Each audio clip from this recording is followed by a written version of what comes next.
Olá, pessoal. Aqui é o professor Washington. Eu vou retomar a gravação dos vídeos para o YouTube, né? Eu me mudei para Bahia, né? Morando em Vitória da Conquista agora. Sou professor efetivo da UESB, daqui de Vitória da Conquista, em Geografia, né? Foi uma mudança bastante importante, estou bem feliz, só que isso demandou um ano de perturbação, 4 dias de caminhão, enfim. Mas estamos firmes e fortes aqui, né, continuando a publicizar esse conteúdo de geografia e também para o CACD. Eu vou começar com as questões objetivas de 2019, e aí eu vou retomando, conforme for achando também as provas aqui nos backups, no computador, enfim, né, vou retomando essa produção de vídeos. Então, vamos lá, primeira questão, né, Geografia, Caderno A, da manhã, né, 23 a 28. Deixa eu só diminuir um pouquinho aqui a abertura do PDF. Não diminuiu muito. Então, eu reduzo a janela do vídeo e aumento um pouco a do PDF. Pronto. Questão 23, no que se refere às transformações recentes na região Nordeste, julgue os itens certo, errado, considerando planejamento regional. Nas primeiras décadas do século XXI, a região Nordeste desenvolveu maior capacidade de resiliência frente ao fenômeno da seca. Contribuíram para esse quadro, entre outros fatores, os investimentos em infraestrutura, permanência de políticas hidráulicas, novas políticas de convivência com a seca, urbanização da sub-região semiárida, maior capilaridade das políticas sociais de transferência de renda e políticas de crescimento econômico. Tá certo, ok, é isso mesmo, eu pude testemunhar um pouco disso porque eu morei em São Raimundo Nonato de 2013 a 2017, né, com os relatos dos alunos, enfim. Então, isso de certa forma, é um resumo, né, sobre o planejamento regional no Nordeste. O segundo item. O modelo de desenvolvimento industrial empregado por muitos estados da região Nordeste priorizou a adoção de estratégias de atração de indústrias externas com financiamentos públicos via benefícios fiscais para a atração de unidades industriais. Ok, é isso mesmo, né? Indústrias na Bahia, Ceará, Pernambuco, é basicamente isso. Terceira, criada no governo de Juscelino Kubitschek, a Superintendência de Desenvolvimento da Região Nordeste, SUDENE, foi extinta definitivamente no governo de Fernando Henrique Cardoso. O encerramento das atividades da SUDENE representou o fim de um ciclo de políticas públicas voltadas para o combate às disparidades regionais no Brasil.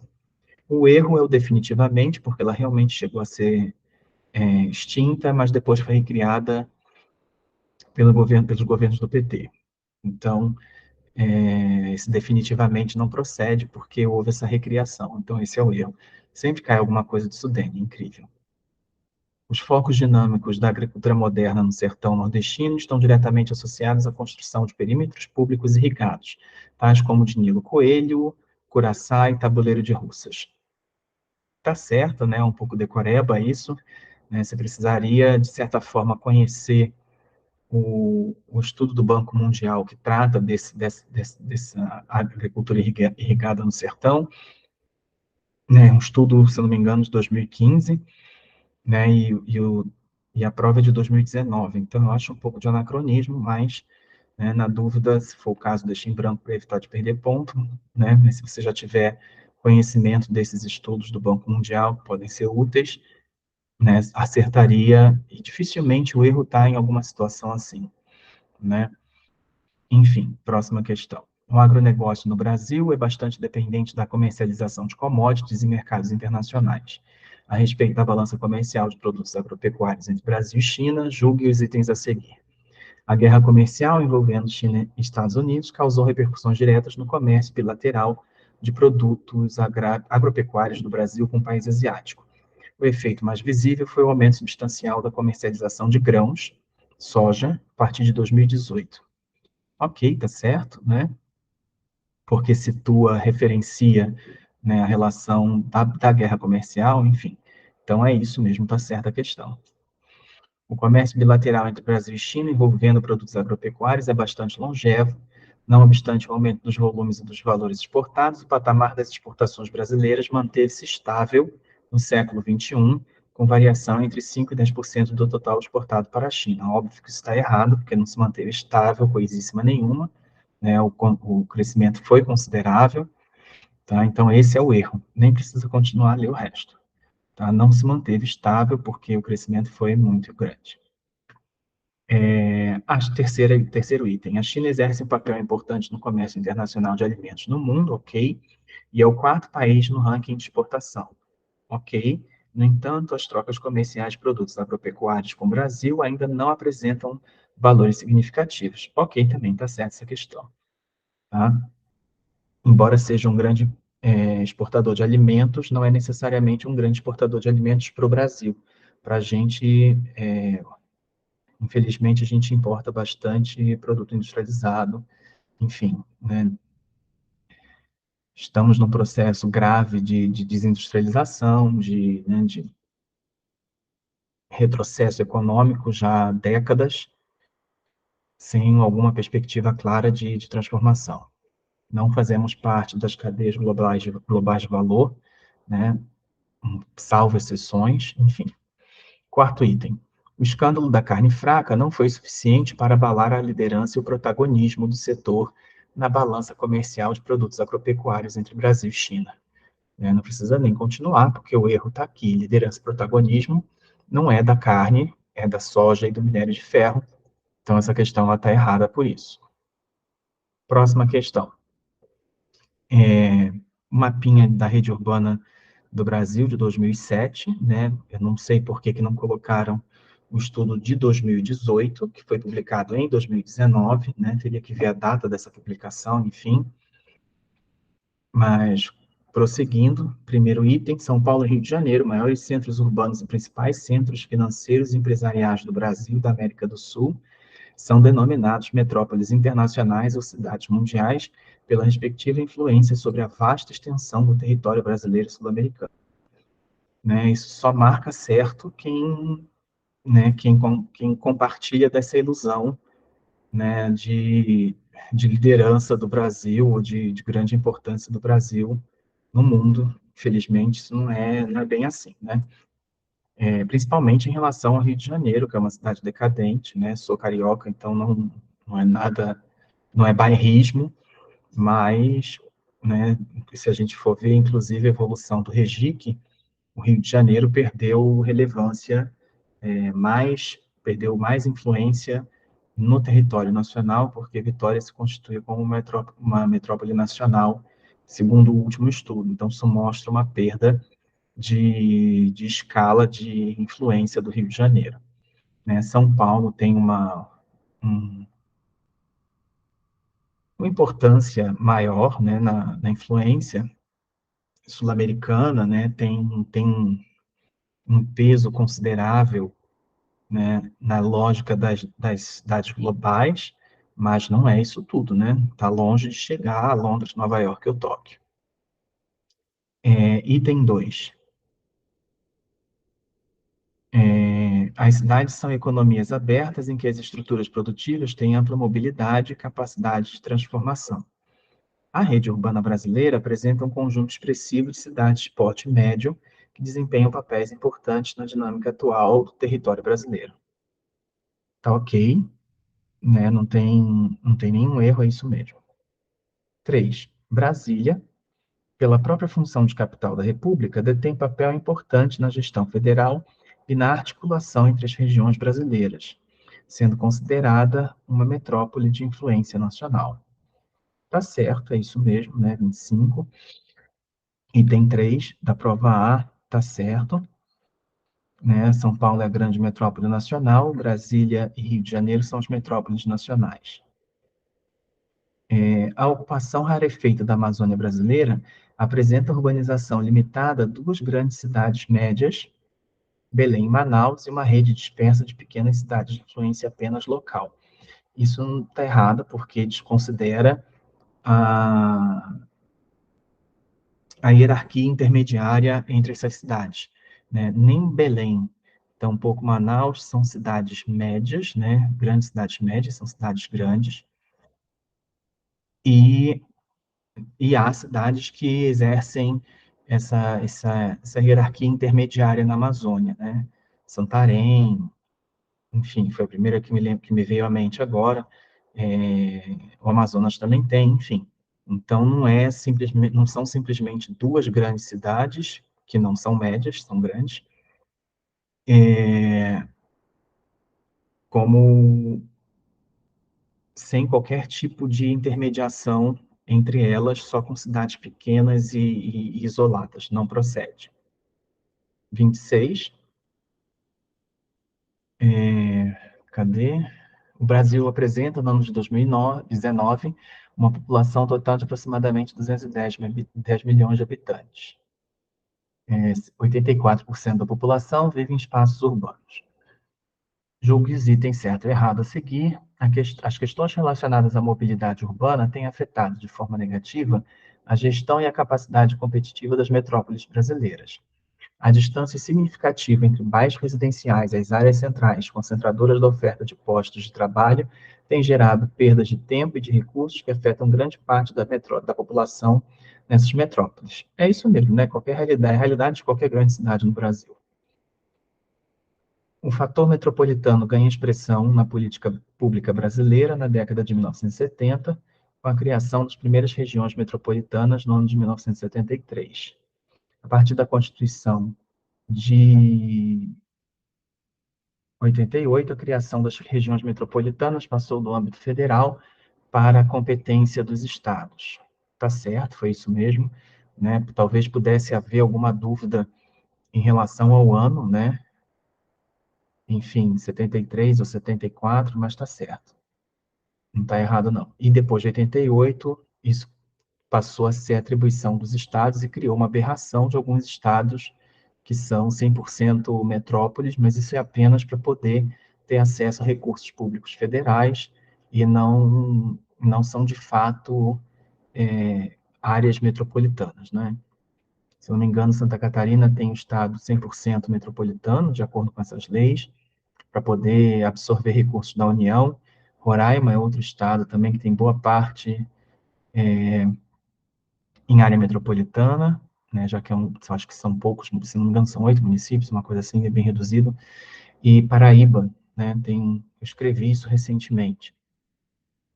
Escrevi sobre isso recentemente em um artigo, mas enfim, tá certo, né, passa a ser competência dos estados.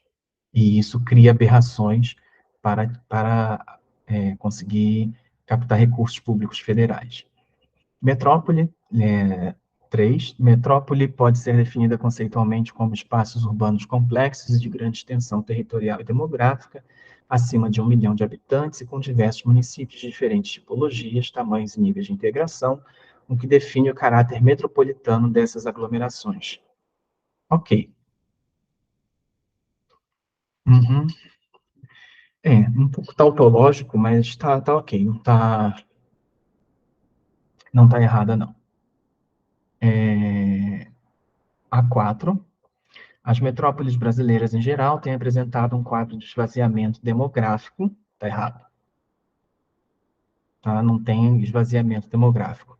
E desconcentração produtiva. Isso até pode ser considerado verdadeiro, mas o que acontece com as metrópoles, com as grandes cidades no Brasil, elas têm um crescimento bem menor do que as cidades médias, né? Mas isso não significa que haja um esvaziamento demográfico, pelo contrário, né? Elas ganham população, mas ganham um ritmo muito menor do que das cidades médias. Então, isso já invalida a questão.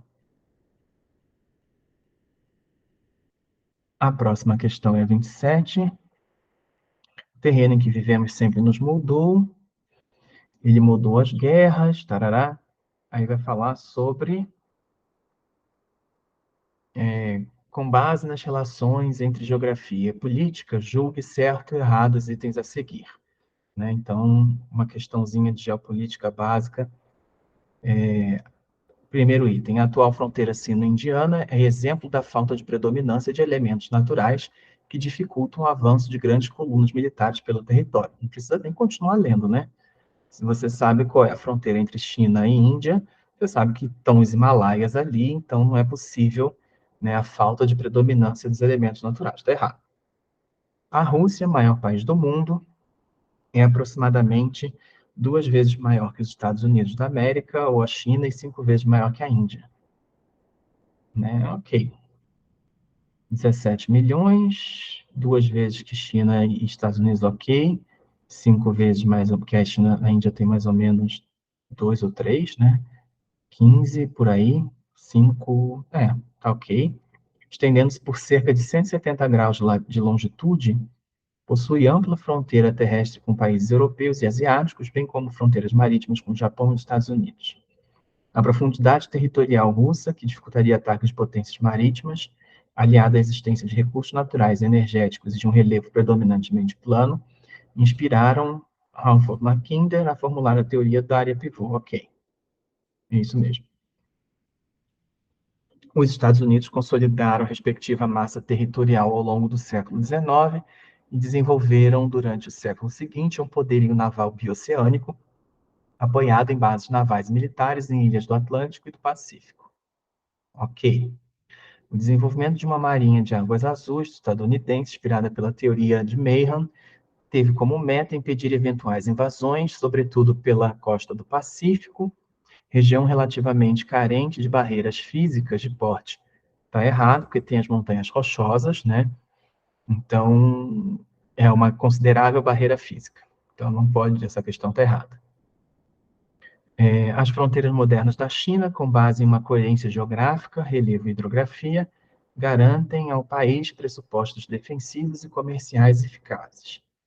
A iniciativa Belt and Road, por sua vez, a nova Rota da Seda, né, é uma estratégia para estabelecer fluxos de abastecimento energético inter e intracontinentais eficientes, com o objetivo de contornar os entraves físicos, estreitos, ilhas e outros, a navegação marítima chinesa, uma vez que a política de defesa do país privilegia o poderio territorial em detrimento de investimentos para o desenvolvimento de uma força naval capaz de atuar em águas internacionais.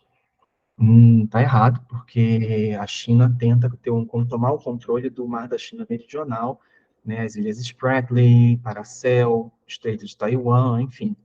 Né, a China tem uma grande ofensiva sobre o poder naval, né, para poder competir ainda com os Estados Unidos no mar, né? Então, é uma grande questão geopolítica da China hoje, o controle sobre o mar da China Meridional. Próxima questão, 28, a última.